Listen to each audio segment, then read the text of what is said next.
His hand slid slowly under my dress, tracing a path of shivers along my thighs. I closed my eyes for a second, letting the warmth of his body consume me. His kiss grew more urgent, deeper. As he began to undress me, I could already feel his pants shifting. This is my story. I was married. I loved my husband.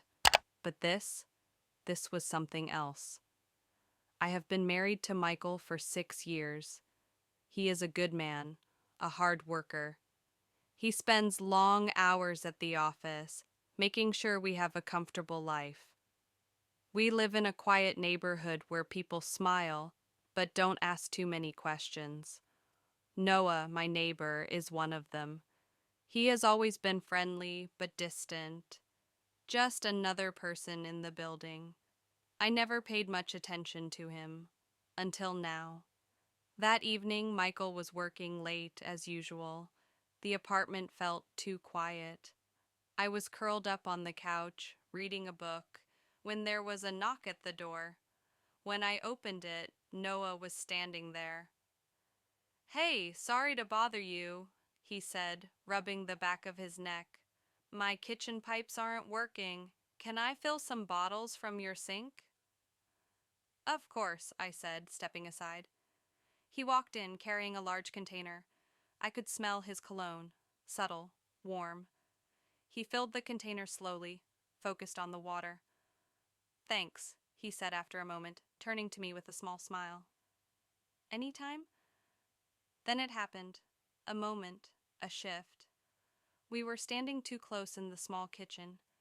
The air between us felt heavy, charged. His eyes flickered to my lips, then back to my eyes. I held my breath.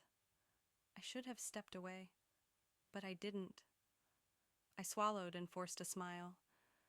"I should start dinner," Noah nodded. "Right. Thanks again." I walked him to the door. He hesitated before leaving. "Good night, Olivia," he said softly. "Good night," I whispered back. I shut the door and leaned against it, my hands shaking slightly. Nothing had happened. And yet, my body told me otherwise. The next few days felt strange. I told myself it was nothing, just a silly moment. But I noticed things I hadn't before. The way Noah looked at me. The way I waited for him to appear in the hallway. The way my heart raced when he did. Michael was too busy to notice. He came home late, exhausted, barely speaking before going to bed. And I was waiting. One night, Michael called to say he'd be working late again. I pretended it didn't bother me. I stepped onto the balcony, letting the warm night air touch my skin. Across from me, Noah stood on his own balcony, a drink in hand. Our eyes met. I should have gone inside, but I didn't. "Long day?" he asked. "Yeah," I said softly. He sipped his drink, watching me. "You seem lost in thought." I forced a smile. "Just tired." A pause. The night felt too quiet. Then he said, "I shouldn't say this, but..." I felt my stomach tighten. "But what?" I whispered. He looked at me, really looked at me. "You feel it too, don't you?" I stopped breathing. I could have lied, could have laughed it off, but I didn't. I nodded, just a small nod. That was all it took. The next few days were torture. I should have avoided him, should have put distance between us, but I didn't. And then, one afternoon, there was a knock at the door. I already knew who it was before I opened it. Noah stood there, hands in his pockets. "Olivia," he said quietly. I swallowed. "Michael's at work." A slow nod. "I know." Silence. My heart pounded. I could have shut the door, but I didn't. I stepped aside. He walked in. The moment the door closed, everything changed. His hands found my waist, pulling me close. His lips hovered near mine, waiting, giving me one last chance to stop this. I didn't stop it. When he kissed me, it was slow, deep. Months of unspoken feelings poured into that kiss. His hands explored my skin, my body pressing against his. We moved to the couch, breathless, clothes slipped away, and when he finally entered me, it was slow, deliberate.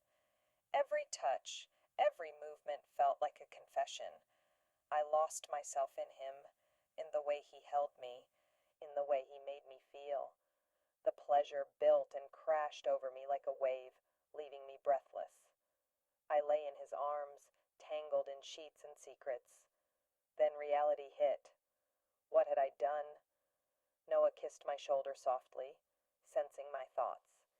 He didn't say anything, because we both knew. There were no words for this. Then, knock, knock, knock. I froze. A familiar voice called through the door. Olivia, are you home? Michael. My breath caught in my throat. My body went cold. Noah sat up slowly, watching me. This was the moment everything could fall apart. I had crossed the line, and there was no going back.